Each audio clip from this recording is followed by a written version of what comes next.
Hey guys, it's Dinkledork here, and today I actually wanted to do something a little bit different. One of my favorite people on the repack recently recorded a kill for one of the bosses that I designed, and I just wanted to go ahead and do a reaction video to it. This was a kill done by Cutie Blue.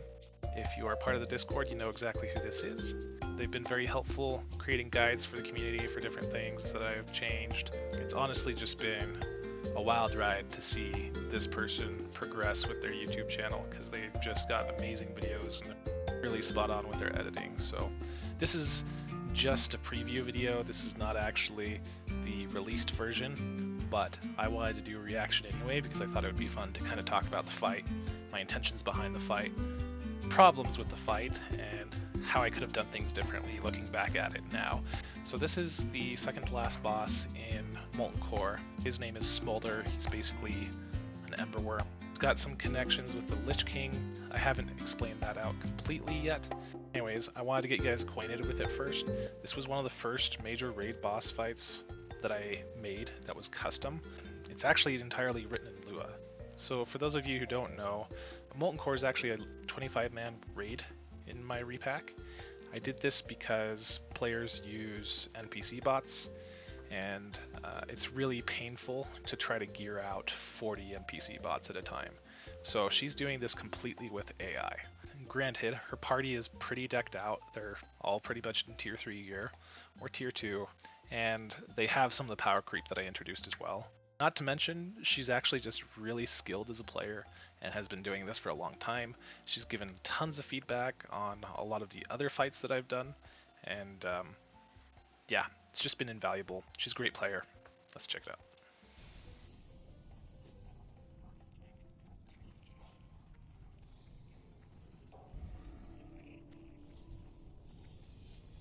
So, sorry, I know I'm stopping a lot, but she's actually pulling him here because this is a safe zone. All throughout the room are flame walls that will appear periodically throughout the fight. So let me see if I can show you guys real quick. So yeah, all throughout this room, which is where Ragnaros is, there are flame walls that appear throughout the fight. And these are actually in static positions. They only appear where they're closest to lava. So in high places like this, you're not going to see that many flame walls. So this is actually a pretty safe place to be throughout the fight. Most of the time, if your damage is good enough, you could probably stay in this area for most of the fight. If your damage is a little bit lower, or you're less experienced with the fight, you're going to be moving between these safe zones and not so safe zones. So safe zones are pretty much anywhere where there is some sort of artificial cover. If you look at these NPCs, they actually appear right at these specific locations for each flame wall. So you can see that they obviously don't hit this spot, they don't hit this spot, and they don't hit some of these spots over here. Feel the heat of my flame and know your end is near. So this boss does have some AI voice acting, which was pretty cool stuff back when I first did this. He's casting his Charred Earth ability. And the intention behind Charred Earth is obviously to get players to move and not stay static in one position. So it's really challenging to try to find that right balance of having him cast Charred Earth frequently enough without being annoying, but also to force people to move around. The fear here works as sort of a bit of an RNG factor. It ensures that players are moving away from the Charred Earth far enough that they don't get feared into them. Obviously, it's not that big of a deal if you have a shaman in your group to dispel things, or if your fire resistance is really high, or if you're just a really cool priest with lots of bubbles and healing. And then the lava spawns will spawn periodically throughout the fight as well, which obviously you want to kill, otherwise they split up. Looks like she fell in the lava there, that's so funny. But yeah, if you don't kill the lava spawns fast enough, then they'll split. He does his AoE damage periodically, and you can see those are the flame walls. But yeah, this spot where she's at right now is very problematic to design because it's a very long safe zone. So she's got plenty of room to work with.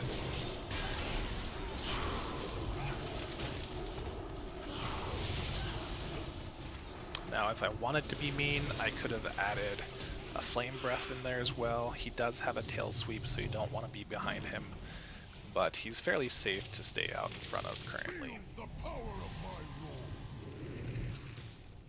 One of the things that I may end up doing is actually increasing some of the spell damage for his various abilities. That's pretty simple. But obviously some of the bots are still having some challenges, so yeah. Now she's moving over to the other side.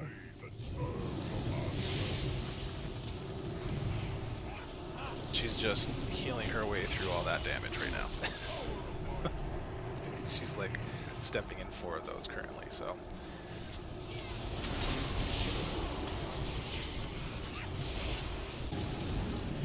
So what she did right now was just teleport her bots closer to her. It creates some easier movement management. Obviously, bots are a little bit trickier to control, so it's important to be able to move them out of mechanics you don't want them in. And with Charred Earth hitting for like 1,000 a tick or more, that's pretty significant for someone who is just barely in tier 1 gear.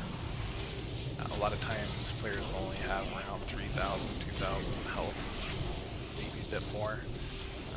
So yeah, it's a pretty precarious position to be in.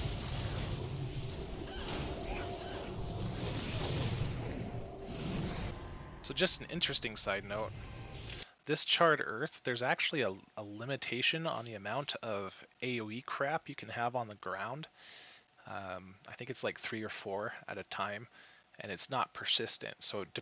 So even if you increase the duration of the spell, it goes away after so many spells have been cast on the ground. So one of the things I did to circumvent this is I actually have each of these Charred Earths are invisible NPCs that spawn and just cast Charred Earth. So that increases the limit of Charred Earths I can have on the ground to a very insane amount. So his actual Charred Earth spell doesn't do anything other than spawn these invisible NPCs.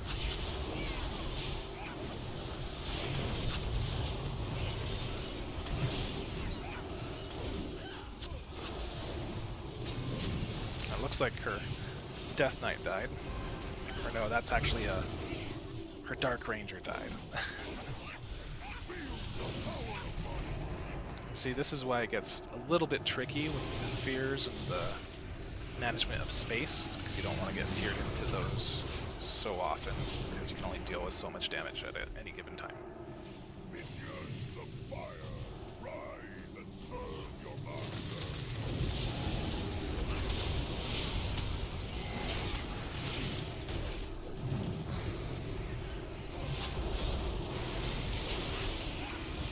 So now she's reached around 15%. You'll notice she actually has these flame buffet spells, which increases your fire damage taken, so it's kind of a soft enrage. It also looks like I need to work on my timers, because right now, flame buffet is falling off. Yeah, so it's actually being cast every 16 seconds. It should probably be closer to 12. That's because it's in a queue system. So if the spell queue has another spell going on at the moment, that spell gets pushed back in its queue.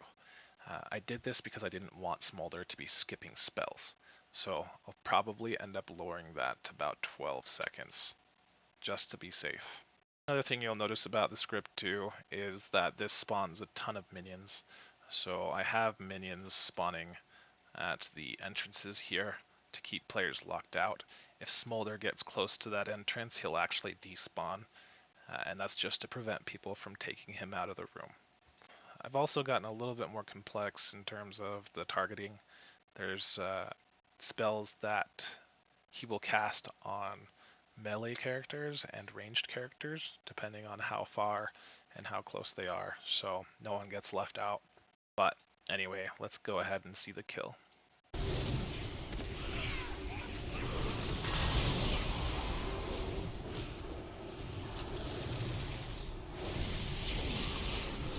Yeah, you can see that they're splitting now. And he's spawning more too, so...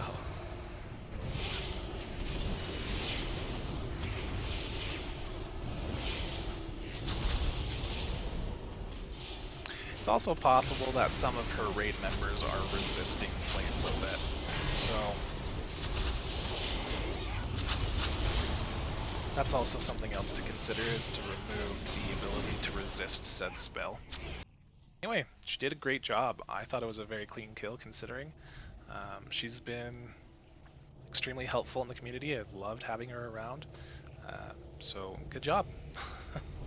Yeah, let's talk about some of the intentions behind the fight versus what players actually end up doing. And obviously this is a really tough terrain to work with.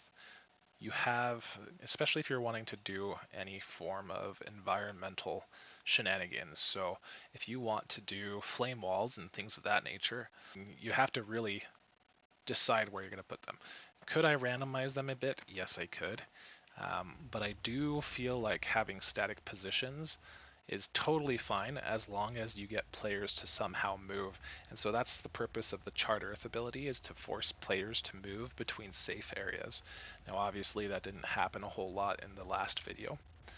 She made really good use of her space, and the Charred Earth eventually disappeared, so I probably need to increase the duration of that spell too, and the duration for which the invisible NPCs respond. Other things that you could do to limit movement is to create traps on the floors, and I've gone ahead and done this just basically 30 minutes ago because I thought it would be kind of fun to add.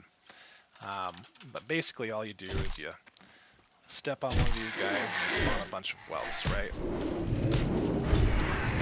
They're kind of annoying, not really. It gives you something to think about when you're actually moving around. Probably going to also add a flame strike to them, so anytime you step on one, it flame strikes the ground. That's just some more good incentive to control the area that players can actually move in, and it's also a good way to sort of reduce this safe zone, since unless I edit the map, I can't do that any other way. So creating obstacles or traps is another good way to sort of control the safe area. But yeah, I mean, that's pretty much the gist of the fight. You gotta think about positioning, you gotta deal a little bit with RNG, with all the fears being cast. You gotta worry about your positioning so that you're not behind the boss. It's a lot to keep track of initially, but after a while it's definitely manageable. Especially if you've been doing this for quite a while. So yeah, one of the other things I could have done with the fight too is at some point having him fly up in the middle potentially, and just making the lava spawns happen on a more continuous basis, maybe spawning some adds, right? Maybe you have to whittle his health down a little bit before he comes back down. That's kind of problematic for bots though. If you do Onyxia or any fight where a boss is flying up in the air, the bots have a tendency to just move up towards the boss and ignore any sort of terrain. It's really obnoxious. But it means that they can attack creatures in really funky positions if they end up being in a funky position. Alternatively, I could still do that phase, make him unattackable, and have him fly around bombing people for a while players have to do some sort of other activity. Maybe they have to click on something, or he spawns some adds to deal with, and then he flies back down. But that's also a little bit problematic. There's some pathing issues here, especially when you're flying over lava, that you have to make sure you get correctly. So if you have him too close to the ground, he will do some funky things with his route. If you have him too high up in the air, then it just looks a little bit awkward. So yeah, just things to think about. Some things I probably would have done differently. And yeah. But anyway, thanks for watching. I hope you guys enjoyed the video. Like the video if you liked it, subscribe if you want to see more, and I will see you guys on the other side of Azeroth.